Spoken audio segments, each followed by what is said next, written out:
The grootste. Yeah, right. De grootste. The grootste. That means the greatest. The greatest. The grootste. I am the greatest!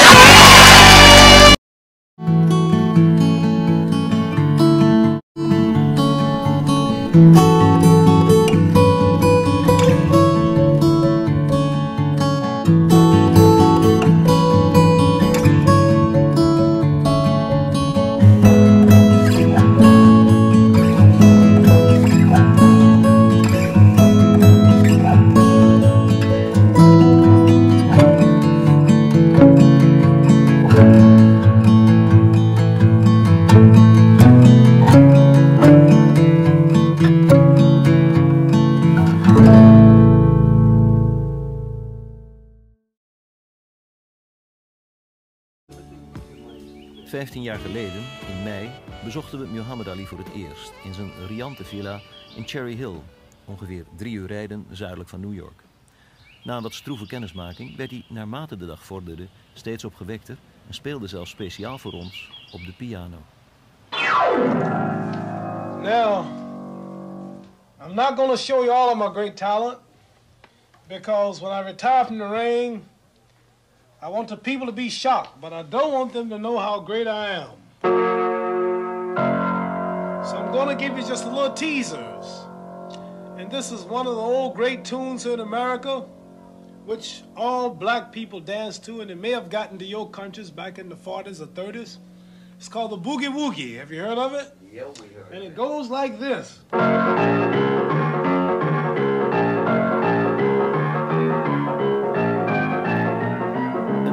Steinway met meer valse noten dan het imitaties van de Mona Lisa zijn. Toch vergaten wij ons aan alles dat de grote kampioen toen allemaal voor de camera deed. Niets was hem te veel. Zelfs zijn zoon, net 1 jaar oud, werd de ster van een sessie. Beroemde vader leert zijn zoontje lopen.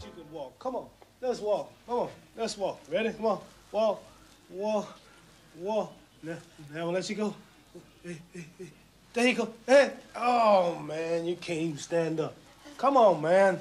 Walk, walk. Come on. Okay. There you go. Hey. Oh, man, you can't. You almost made it. Come on, let's take your first steps on Holland television. Muhammad Ali's son and his first steps. Here he goes. Oh. Zijn tweede vrouw, Belinda, een oprechte moslim, verscheen ondanks haar natuurlijke tegenzin voor publiciteit toch even voor de camera's. Zij is de moeder van 4 van zijn kinderen. De jongste zien we hier. You show off already. See, look at the camera, boy. You're a star now. En het oudste meisje komt hier samen met een vriendinnetje uit school. De uniformen zijn die van hun moslimschool.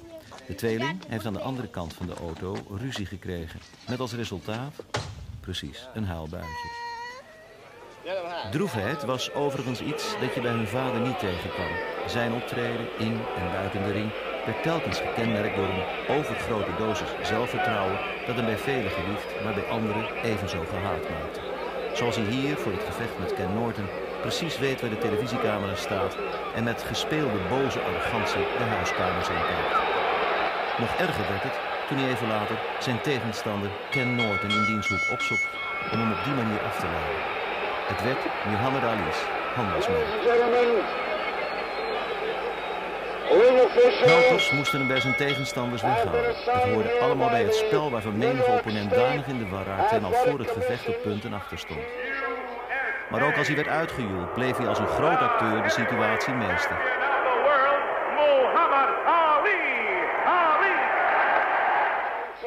Hij bespeelde dat publiek en bedreigde voor elk gevecht in woord en gebaar zijn tegenstanders. Desondanks vergat hij nooit, nadat hij in 1960 moslim werd, voor elk gevecht even te bidden. Toen hij in 1976 Nederland bezocht tijdens een promotietour voor zijn boek, legde hij nog eens omstandig uit wat het geloof nu precies voor hem betekende. There's only one religion, and that's the religion of the heart. I heard something once it said rivers, lakes, and streams, they all have different names, but they contain the same water. So does religions have different names, and they contain the same truth expressed in different forms and at different times. See, if I see an old blind man here in your country today, I might feel sorry for him and give him $100, but if you saw me, I wouldn't give it to him. If that camera was on me, I wouldn't give it to him. But a politician or a man who wants recognition, he wants to have a press conference. He wants the people to know that he's doing it. Yeah. Right. So therefore, I'm trying to... You're in a favorable position, of course, because you are well known. You don't need that stuff. Don't need what? I don't want it. I Publicity. don't, The extra 10 I bucks. do need publicity, but not for what I do for good. I need publicity for my book. I need publicity for my fights. I need publicity for my movie, but not for helping people. Then it's no longer sincere. Toch bleef je aan hem twijfelen, want even later was hij, publiciteitsbewust, alweer in een schijngevecht met de cameraman verwikkeld. Het geluid op de achtergrond dateert van 8 maart 1971 en komt van wat toen het gevecht van de eeuw werd genoemd.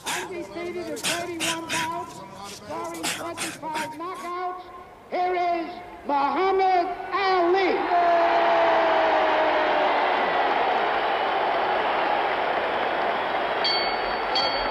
The heavyweight champion of the world, Joe Frazier. In meer dan 30 landen keken honderden miljoenen mensen naar dit gevecht. Hier in Nederland moesten we er al om 4 uur 's morgens ons bed vooruit.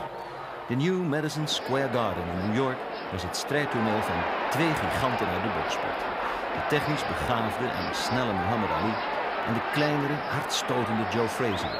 Een bokser die door zijn incasseringsvermogen en op een locomotief lijkende bokstijl de bijnaam had van Smoking Joe. Zoals hij meestal deed, had Ali ook voor dit gevecht voorspeld wanneer zijn tegenstander gevloerd zou zijn. In de 6e ronde was het met Frazier gedaan, aldus Ali. Nadat hij door dienstweigering, zijn moslimgeloof verbood om deel te nemen aan de oorlog in Vietnam, zijn wereldtitel was kwijtgeraakt, had Ali vanaf 1968, op wat demonstratiepartijen na, 3 jaar niet meer gebokst.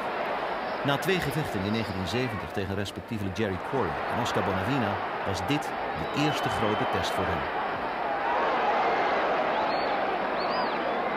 Zijn voorspelling kwam zoals vaker niet uit, want dit is al de 11e ronde waarin Ali na een barrage van slagen van Frazier even slipt en op de grond belandt. En zoals hij dat al eerder deed, geeft hij ook nu weer hoofdschuddend aan dat er niets aan de hand is.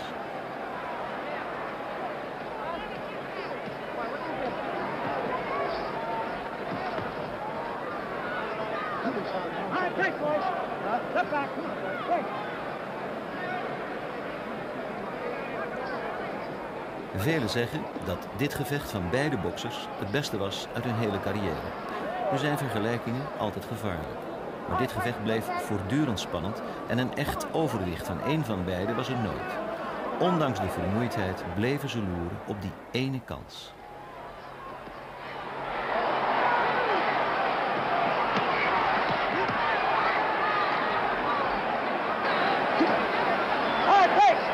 En die kans kwam voor Joe Frazier in de 15e ronde, toen Muhammad Ali zijn dekking even vergat. En Smoking Joe met een verwoestende linkse hoek zijn tegenstander naar het canvas liep. Ali kwam weliswaar wonderbaarlijk snel weer overeind. Duidelijk was dat, als er al sprake was van een gelijke strijd, deze nu in het voordeel van Frazier was beslist. De herhaling toont nog eens duidelijk hoe de knockdown van Ali tot stand kwam.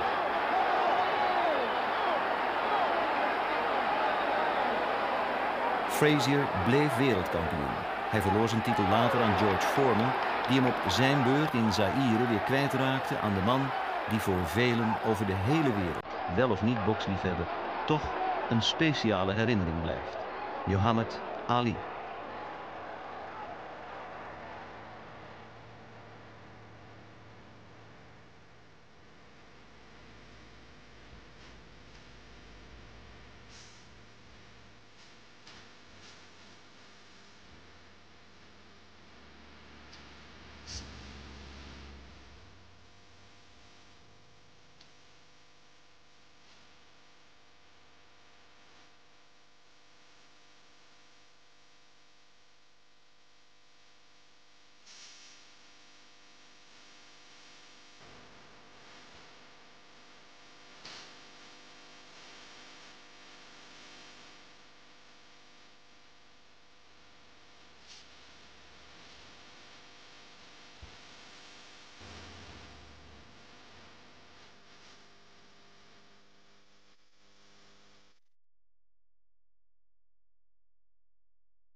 Herinneringen. Ze hadden zo mooi kunnen zijn. Als Ali, nadat hij in september 1978 voor de derde keer de wereldtitel had veroverd, ook inderdaad was gestopt, zoals hij dat in juli 1979 aankondigde. Toch keerde hij terug in de ring. Op 2 oktober 1980 in Las Vegas, hier tegen Larry Holmes, die 8 jaar jonger was. Wat bezielde Ali om dit te doen? Ijdelheid? Geldgebrek? Opgefokt door de mensen om hem heen. Hij zelf beweert steeds dat het een sportieve uitdaging was om als enige in de geschiedenis van het zwaargewicht boksen voor de 4e keer de wereldtitel te heroveren. Zeker is wel dat hij dit gevecht nooit had mogen leveren. Hij was een makkelijke prooi voor Holmes. Alleen de routine hield Ali overeind en misschien ook wel het mededogen van zijn tegenstander. Voelde Holmes dat hij bezig was een instituut uit de boksgeschiedenis te vernietigen. Aan het eind van de 10e ronde maakte hij een wat ongelukkige gebaar naar zijn hoek, alsof hij zeggen wil, dit is toch eigenlijk te zielig. De totale ontluistering van Muhammad Ali wordt uiteindelijk in zijn eigen hoek bezegeld. Angelo Dundee besluit de ongelijke strijd te staken. En misschien past ook dit wel weer geheel in het beeld van de Ali-mythe dat dit pas na een behoorlijke woordenwisseling gebeurde.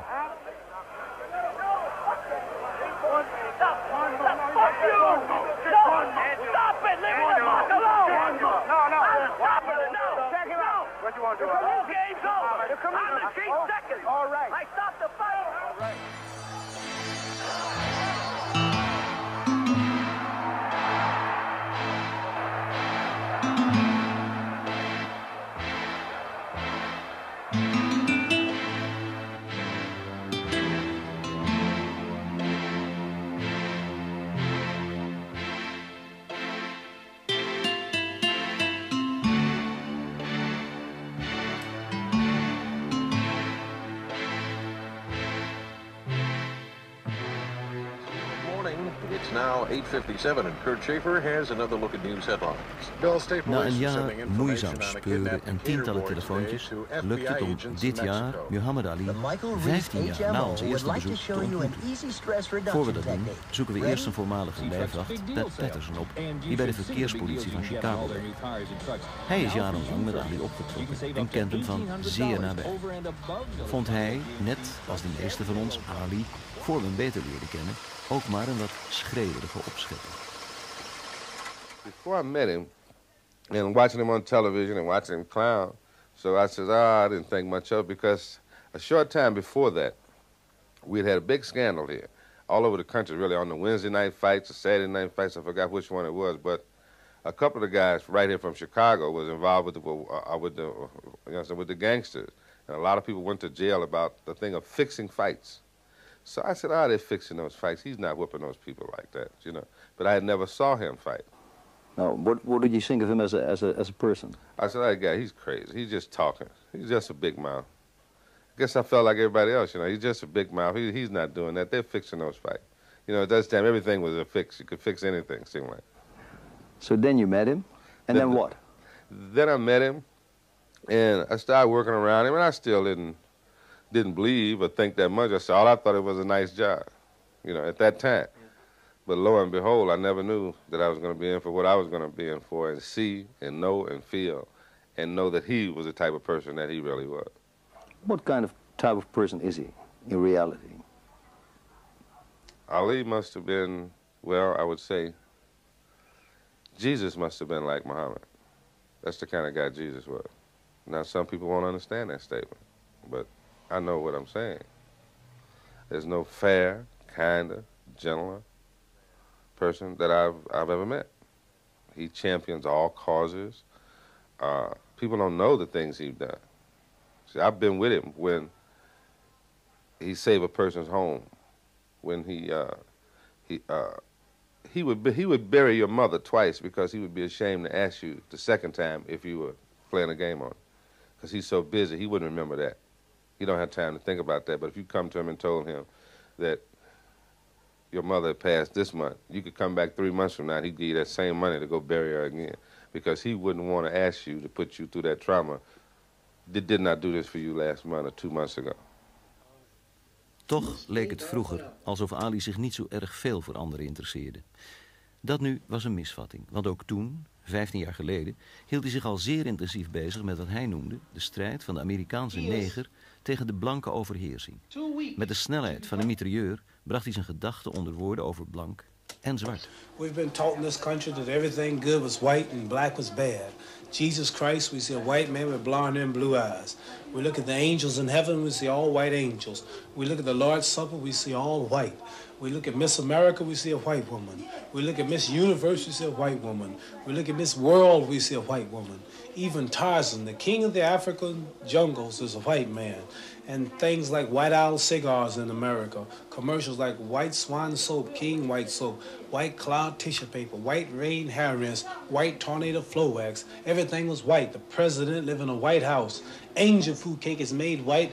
Devil food cake is made chocolate. And the black cat is the bad luck. And the ugly duckling was the black duck. And if I threaten you, I'm going to blackmail you. Black was always associated with men, so we felt that black was nothing to be proud of. Vanuit zijn optiek had Ali alle recht van spreken, maar had hem zijn wereldtitel afgenomen en pas 3 jaar later werd zijn verbanning uit de boksring door het Amerikaanse Hooggerechtshof opgeheven. Dat was toen. Wij spraken Muhammad Ali 15 jaar later in de koffieshop van een hotel in Chicago. Denkt u er nu nog steeds zo over? Kijkt en luistert u naar Muhammad Ali nu. All that's still true. Truth never changes. So all that I said then, still, I don't speak much on that subject today. All that's still the same. So your opinions on that haven't changed over the years? Stronger. Boxing was only a method to make me famous. My real mission is the work of Allah, spreading Islam. And now the boxing's over. Now I'm doing what I want to do. That's work for Islam. What if I, as a white person, wanted to become a member of your religion? Could that be possible? Well, Islam has no color distinction. White, black, but all colors are Muslim. If you go to America during the pilgrimage, once a year, 1 million people meet, all races. God made all people. Color means nothing to God. Mm-hmm. All men are brothers. Yes. So, as a matter of fact, whites could come in now. Whites are Muslims. Are already. All over the world. Nevertheless, spreading the word of Allah throughout this vast country, it didn't change your actual sense of humor. How do you compare the two of them?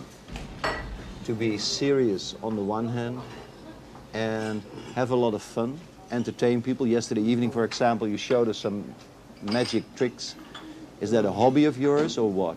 There's a time, there's a place for everything. Sometimes I play with kids. Sometimes I give a lecture. Yeah. Sometimes we tell jokes. This is the nature of all people. Sometimes we cry. Sometimes we're romantic. There are different moods at different times. So I'm like all people. I have different moods. This is Muhammad Ali, but I'm gonna be a brain. I'm gonna be a doctor, a lawyer. I'm not gonna be no ugly boxer.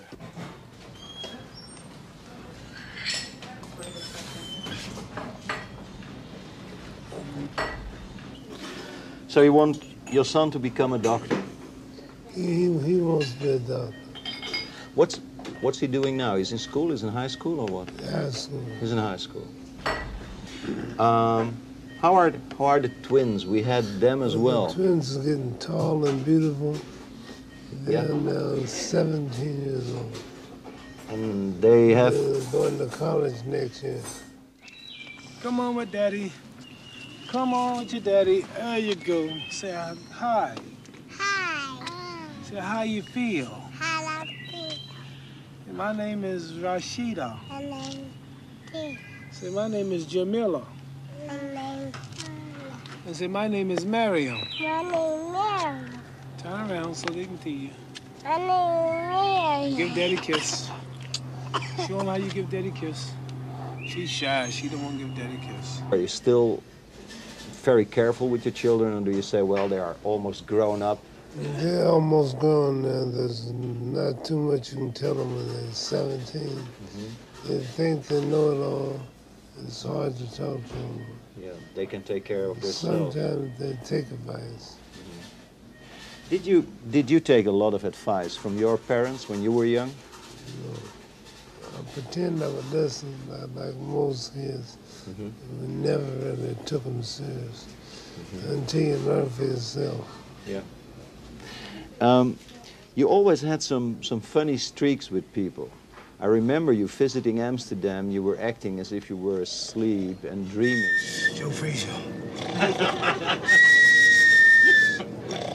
Joe Frazier. Joe Frazier. New Amsterdam. Rudy Lovers. George Fuller. I heard from your wife that you're still doing that. But now you add something to the act because you ask people, don't wake me up, otherwise I get a heart attack. Why do you do that? You like it to pull people's legs or what? Certain people, friends come around and guests like to entertain and have a lot of fun, just joking. Not for television, it's not for cameras, just home with people, private. Nadat hij in het begin van de jaren 60 eerst de militante negerleider Malcolm X had ontmoet, was het kort daarna dat hij de man tegenkwam die zijn geestelijke vader zou worden. That's the Honorable Elijah Muhammad. That is the preacher of freedom, justice, and equality for 30 million so-called American Negroes. He is the main instrument in my life. It was his teachings from God, Allah, that I heard in 1960, which has completely changed my life. And this man is the savior. He's the resurrector of all black people. He's teaching us to unite. He's buying farmland, airplanes, putting up our own schools, our newspaper plant, factories. He has set up Muslim mosques and temples throughout America, cleaning up dope addicts. What is your main occupation nowadays? What are you doing? Propagating the Islamic religion. Yeah. That's all I do. Working for Allah, spreading the message of Islam in America, passing out literature. I bought a truck, and I bought 100,000 books on Islam, Qurans, all type books, and we travel all over America from state to state, just signing books and giving them away. And do you think that the word of Allah is spread in a proper fashion, in a way that it is really holding ground and taking more ground here in the United States? It could always be better, but we're doing our best. This is a Christian country, and people are not that easy to convince. So it takes a slow process, but we're taking our time and getting to them gradually. Right. What exactly do you have? What is your illness? I have what they call Parkinson's syndrome. Yes. It's not Parkinson, but it's a symptom that's a certain part of the brain that quit producing a certain chemical called L-dopa. That controls your speech, causes slight tremor, and keeps you tired. And those are my symptoms. But the major thing is that there's nothing wrong with you apart from a slight speech impediment and from the tremor. Nothing wrong with my mind, my thinking. You hear everything clearly? Still think, still. You react to anything you hear or see? Still fast. You see, you really are fast? I believe you. I don't want to try you on that. But are you taking any medicine for it? pill called Aldopa. Uh-huh. Take them four times a day, about every 3 hours. I'm no lazy, I don't take it like I should. No. I got to start taking them more. Do you ever feel sorry for the fact that you have been a boxer? You could have been another sportsman as well. You could have been I think, a good basketball player. Never regret the boxing. Never? There are no regrets that you were a boxer? No. Instead of, let's say, the Will Chamberlains of this world or the Kareem Abdul-Jabbars who were playing in other sports, which you could have excelled in as well. Those sports takes teamwork. Yeah. Boxing, you're alone. That's right. More people see and recognize you.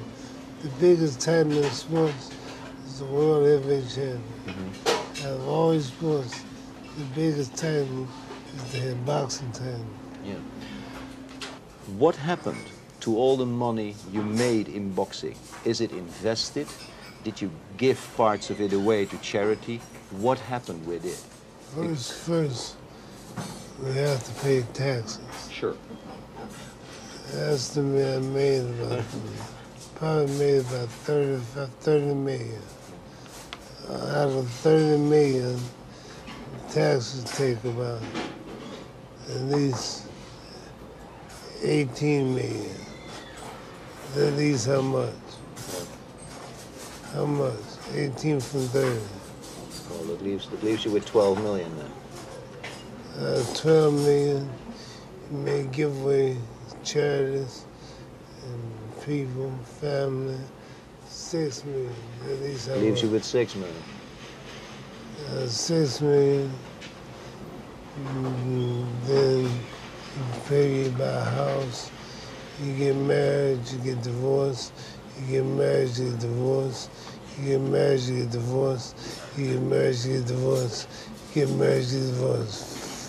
But not so many times. 3 divorces. That's all right, 3 divorces, but I counted already 5. But let's get it to 3. 3 divorces. You pay at least $1 million.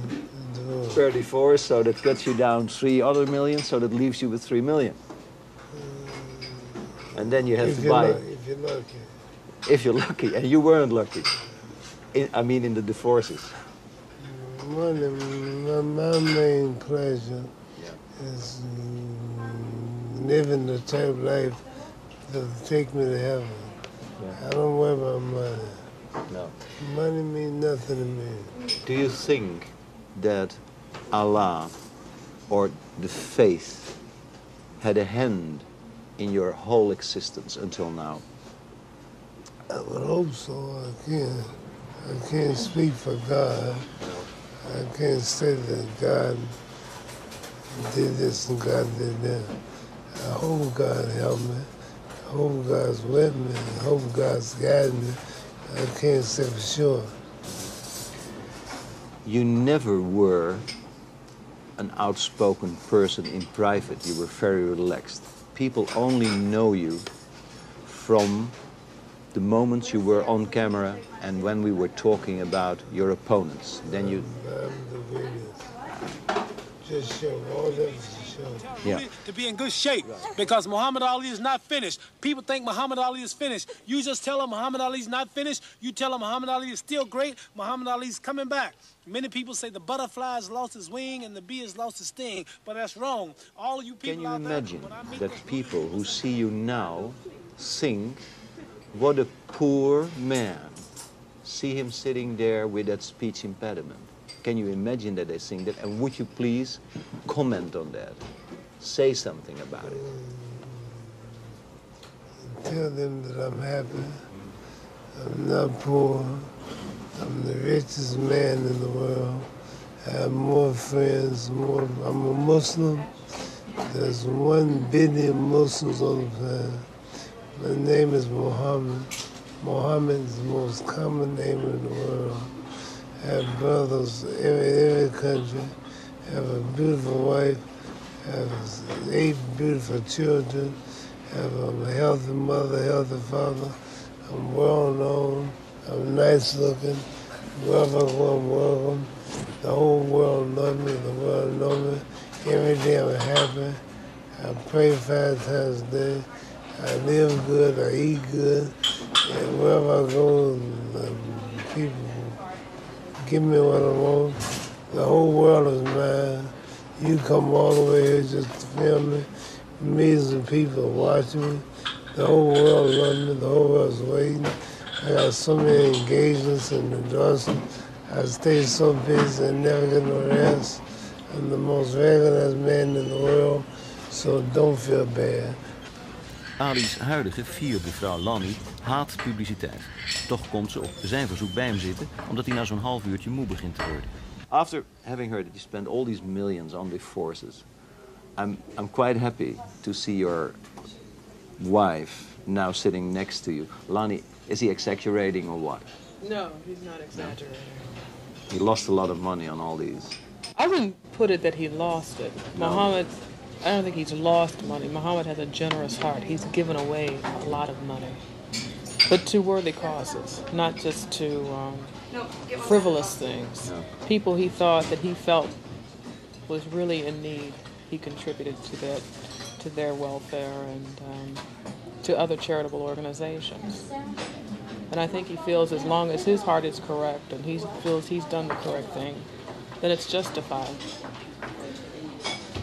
What is it to be his wife? Well, to me it's a little bit different maybe, because I've known Muhammad for so long. I've known him since I was 6. And I grew up with Muhammad as if he were a big brother. He didn't have any sisters. I'm 15 years younger than he is. He was a little bit of an idol. He was an idol, and I think Muhammad and I are best friends. We're husband and wife, and he's also like my brother. So it's an unusual combination. I used to babysit her. You really did? Yes. If I see the two of you, you are not mothering him. You're just telling him things, but you're not actually taking care of him. She always does what she says. Yeah? I always say I mother him because I have a very strong motherly instinct. Yeah, but I do take care of him in a way that I think a wife should take care of her husband. I think that is proper. But Muhammad is my baby. And that's what I mean. You say, Muhammad is my baby, but you don't treat him like a baby. You just whisper in his ear, or you say, Muhammad, take care, there's some juice on your mouth, wipe your lips, or something like that. She's like a man. I can't resist. Muhammad has the baby face. I can't resist. I love children, like Muhammad loves children. And, do the two of you have any children? No, not yet. No? No. So he's enjoying all the attention. Yeah, right. Yeah. I can imagine that. If you are traveling such an extensive time with him throughout the country, you're not only his babysitter, because that's nonsense, of course. He can quite well take care of himself. No, I don't babysit. No. No. But what should I call you when business dealings go on? Does he do it on himself, or are you a business associate also? She takes care of the business. She takes care of the business? I have a Tell master's me. degree in business. Yeah. So I feel that it's only to Muhammad's benefit that I do this. It's a college. What college are you?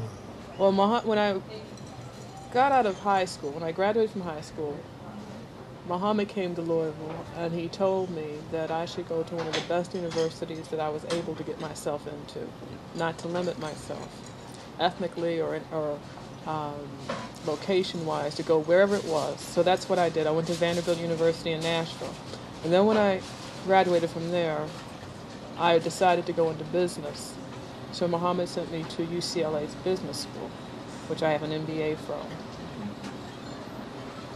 You heard a question I asked him earlier. Can you imagine people who see him now on screen in our country think, what a very poor man? Could you Poor in what sense? in the sense of that this happened to him because of his illness? Could you please give your comment on that?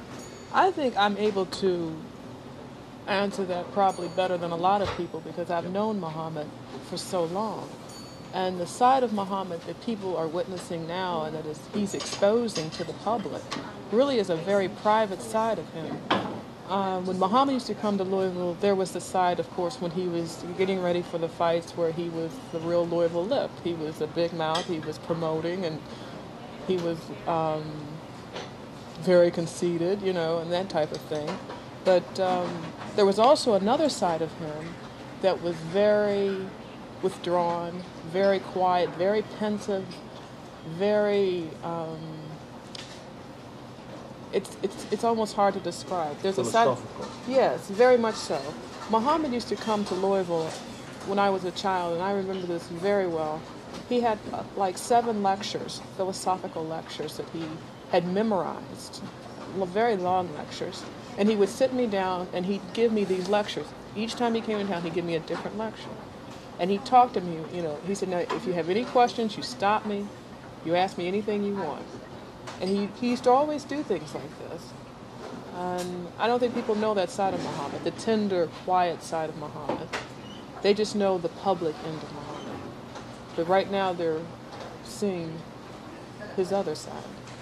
So you can clearly state, apart from his illness with the slight speech impediment and the slight tremors, there's absolutely nothing wrong with the man, with the person you're seeing. Believe me, there is absolutely nothing wrong with it, you know, other than that. Can you tell me, have you been a Muslim all of your life, or did it start after you met Muhammad, or how did this materialize? Because no, I wasn't born a Muslim in the strict sense of the word. We're all born Muslim. We're all born into submission of God. But I was raised a Catholic. And I remained a Catholic all through high school and college. I was sent to Catholic schools. And I knew when I was in about my second year of college that I wasn't going to remain a Catholic, that I was a little bit disenchanted, and there was something else that I was looking for. And I did a little bit of research. There were things that I could rule out automatically that I knew that I did not want to be. And Islam with Muhammad, I always knew he was a Muslim, but I really had never studied the religion. And about 6 years ago, Muhammad started giving me books on the religion. Not forcing me, but just, you know, look at this. And I'm a great reader, I love to read. And I read things, and it seemed more attuned to my philosophy of life and the things that I was interested in, and the way I prescribe to adoration to Allah. can you explain to me the Muslim faith being a religion in which the wife has a very important, but according to the man, a second place? How would you explain your rather free and liberal attitude towards life being a Muslim woman? I wouldn't describe it as liberal and free. And I think maybe the Well, perception... you strike me as more liberal than I notice in other Muslim women. I think a little of it may be the perception that the outside world has of Muslim women. Muslim women do not walk behind their husbands. They don't do that. I mean, that's not prescribed in the religion. But I think it's more of a stance that women know that the man is there to protect them. And he is the ultimate protector, you know, in the household. Someone has to be the head of the household. You both can't be, else it's going to cause problems. And if you study the religion and the philosophy of the family in Islam, and Islam addresses everything, you'd be surprised, everything you could ever imagine, you would see that in the philosophy of the religion, that Islam makes it more a harmonious relationship for the family than you would find in other religions, because everybody knows their place. And I'm not saying that Muhammad doesn't say, Lonnie, you can't make decisions. No, that's not it. But I know Muhammad is the head of the family, and he will always be. How does that fit into the pattern that you are living now, the life you are living now, in one sense, assisting him, sometimes physically, taking care that he takes his medicine on time, and him being the head of the family? How are these two things to be compared? Could you explain that, or is that something I said something once, which I very seldom talk to reporters, but I said something once when we first got married. There was some press there. and they were asking me something about Muhammad. And the thing I said is that Muhammad and I are soulmates. And I think that describes everything. I care as much about his existence, his well-being, and even where he ends up after this life as he does about mine. And it's a mutual understanding and a mutual caring.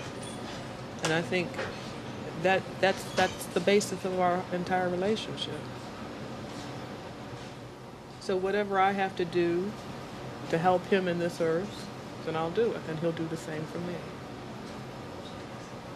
I asked him the same question. Do you feel sorry that he was a boxer and not some other sportsman? No, I never feel sorry for anybody who does what they want to do, and if it's their chosen profession and they have a natural talent for it. I mean, all of us sitting here know that Muhammad had a natural gift and a talent for boxing. It was a miracle it was discovered, you know? So therefore, no, because he fulfilled something that he wanted to do in life. If it wasn't a boxer, he wouldn't be here. He wouldn't know that. If it wasn't a boxer, all those people would know that. You could have been some other sportsman, but you explained that already because they were team sports and you didn't want to take part in that, so you were an individual. One time or another, I thought when he ends his career, that whole Muslim thing is over. Can you imagine that I thought that? I'm sorry that I did, but nevertheless, he still sticks to that. And Stronger. Yeah, it even is stronger. It grew. Right. Yeah. I think, yeah, because Muhammad has had more time to concentrate, too, on his religion and do a lot more of the introspective type things. He studies a lot. And I'm not saying this to brag on him because I think every Muslim should do these things. Muhammad reads the Quran every day. He says his prayers 5 times a day. Muhammad has passed up business dealings that he felt were in conflict with his religion. He's given up lots of money for that reason, you know, that he could have made. And when a person is willing to stand on the line and make that kind of statement and say that I believe in my religion and I'm going to adhere to its tenets, then, you know, I think that's a lot to be said. My good father, my other 2 divorces is because of religion. Yeah. What is your outlook on life now? What is going to happen from off today with you, your wife, your children, the other Muslims? It would take too long to explain that. Yeah. Basically, I just want to live a spiritual life, enjoy my family, and prepare for the next life. Yeah. You say preparing for the next life. That is, you believe, like other religions also believe, in a life after this life on earth. Yeah. And do you have any idea how to obtain a better life after this life? Is that just believing in the faith, just being a Muslim, or should you do special things, special chores to obtain that? Obey Allah, obey the Holy Quran, do good deeds, treat people right, and we should pray 5 times every day, and follow the Islamic laws, and that will help us into paradise.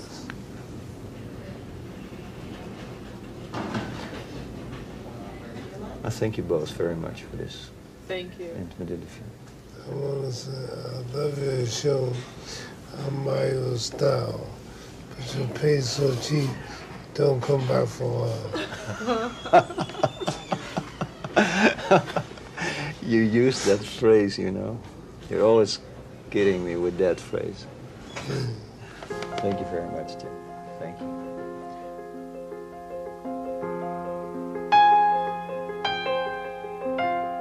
Muhammad Ali is ziek. Officieel pas sinds 1984, toen hij zich voor het eerst in een New York ziekenhuis liet onderzoeken. Tegen vrienden heeft hij echter wel eens gezegd dat al in 1979, het jaar nadat hij voor de 3e keer de wereldtitel heroverde tegen deze man, Leon Spinks, er momenten waren, zowel in als buiten de ring, dat hij zich snel vermoeid voelde en dat het leek alsof zijn coördinatie niet helemaal in orde was. Nu is er van het fenomeen Ali een schaduw over van wat hij ooit was. Met grapjes en kleine goocheltrucs vermaakt hij zijn omgeving zoals hier. Hij bewijst dat hij kan zweven. Wij weten hoe je het doet en als u een beetje nadenkt, komt u er ook wel achter. Een man die voor vriend en vijand toch altijd de beste zwaargewichtbokser aller tijden blijft. Want wat er ook van Ali gezegd of geschreven wordt, hij heeft een dimensie aan het boksen toegevoegd, waardoor hij als sportman onsterfelijk werd. En als mens gedraagt hij zich ondanks zijn ziekte bewonderenswaardig. Hij is nu 46 jaar en het is triest dat het zo met hem afloopt. Maar zoals hij zelf al zei, het zal allemaal wel zo bedoeld zijn. Daar kun je krokodillentranen om vergieten, maar dat zou zelfs hij hypocriet vinden. Het leven is geven en nemen. En als bokser heeft hij veel gegeven, maar tenslotte te veel genomen. Misschien heeft hij als mens nog een aantal jaren om dat te doen wat hij als zijn heilige plicht beschouwt. Want beter worden zal hij niet meer. Zijn ziekte kan met medicijnen worden geremd, maar persoonlijk denk ik dat ik over 15 jaar geen gesprek meer met hem zal kunnen voeren. Hoe verdrietig dat ook is, zo is het nu eenmaal. Toch blijft hij voor velen altijd de grootste.